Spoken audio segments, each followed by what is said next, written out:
नमस्कार दोस्तों। इज्जते सोहरते चाहते उल्फते, कोई चीज़ इस दुनिया में रहती नहीं। आज मैं हूँ जहाँ कल कोई और था, ये भी एक दौर है, वो भी एक दौर था। दोस्तों, मुझे नहीं मालूम कि कंपनियों की आर्थिक सफलता को सफलता का कारण क्यों माना जाता है। मुझे ये नहीं मालूम कि व्यक्तियों को एक्सपेंडिचर के तौर पर ऑर्गेनाइजेशन में क्यों माना जाता है। मुझे ये भी नहीं मालूम कि औपचारिक सत्ता अनौपचारिक सत्ता से क्यों भारी रहता है। मुझे ये भी नहीं मालूम कि कोई व्यक्ति किसी सिस्टम पर किस प्रकार से हावी होता है।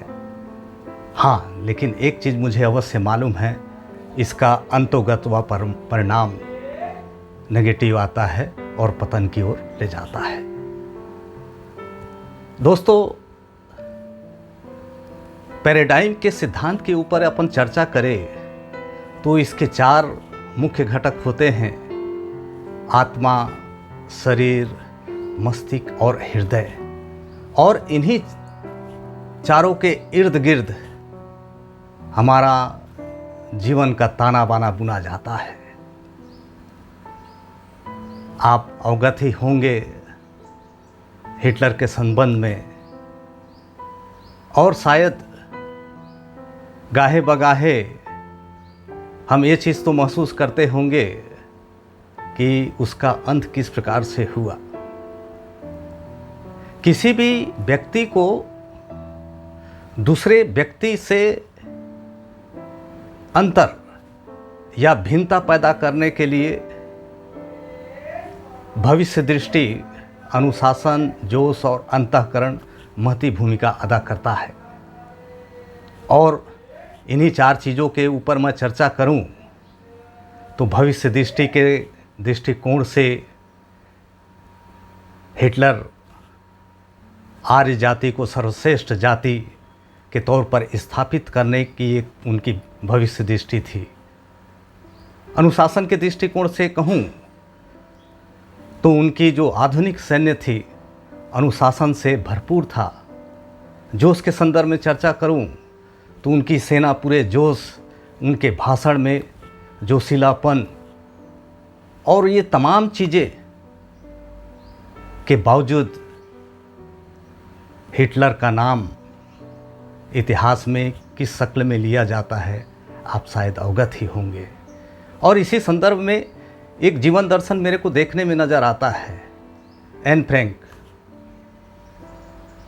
Diary of a young girl में उल्लेख किया है कि ज़िंदगी में जितनी भी खुशियाँ बाकी है उसके संदर्भ में सोचे और खुश होवे। तो एक तरफ उस नकारात्मकता भरे हुए क्षण में एन फ्रैंक की सोच और हिटलर के कार्यशैली, दोनों में ज़मीन आसमान का अंतर स्पष्ट नज़र आता है। दोस्तों, जब जब किसी भी व्यक्ति के निजी जीवन मूल्य पर कोई संगठन फलता फूलता है तो आदर का पात्र नहीं होता। भले ही आर्थिक रूप से वह संगठन या कंपनी कितने भी सफल क्यों ना हो, लेकिन इसमें अंतःकरण का अभाव होता है। और यही अंतःकरण किसी न किसी दृष्टिकोण से हमारे जीवन में पतन या फिर उत्थान की ओर ले जाता है। यद्यपि भारतीय परिवेश में या विश्व में महात्मा गांधी का क्या स्थान है मुझे नहीं मालूम, लेकिन ये अवश्य मालूम है उनके पास कोई राजनीतिक सत्ता नहीं थी। हाँ, लेकिन नैतिक सत्ता से वो परिपूर्ण थे, और यही नैतिक सत्ता के बलबूते पर आज विश्व के अग्रणी लीडरों में उनका नाम शुमार किया जाता है।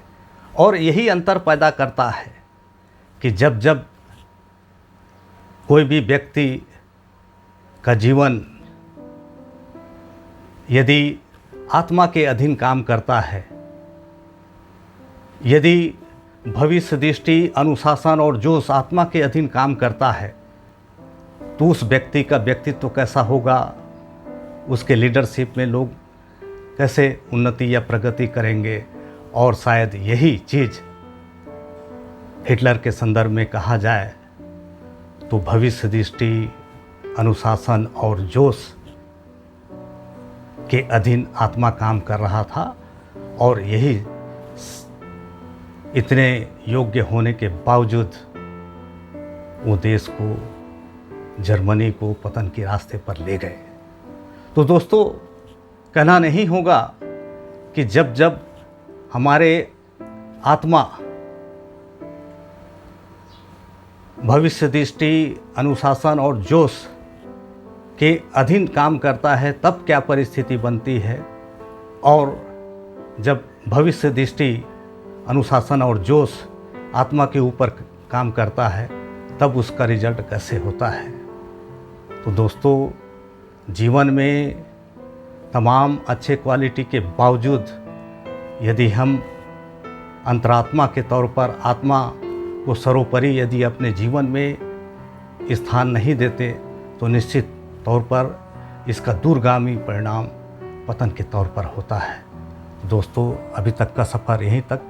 ये वीडियो आपको पसंद आए तो शेयर और सब्सक्राइब करने का कष्ट कीजिएगा। नमस्कार दोस्तों।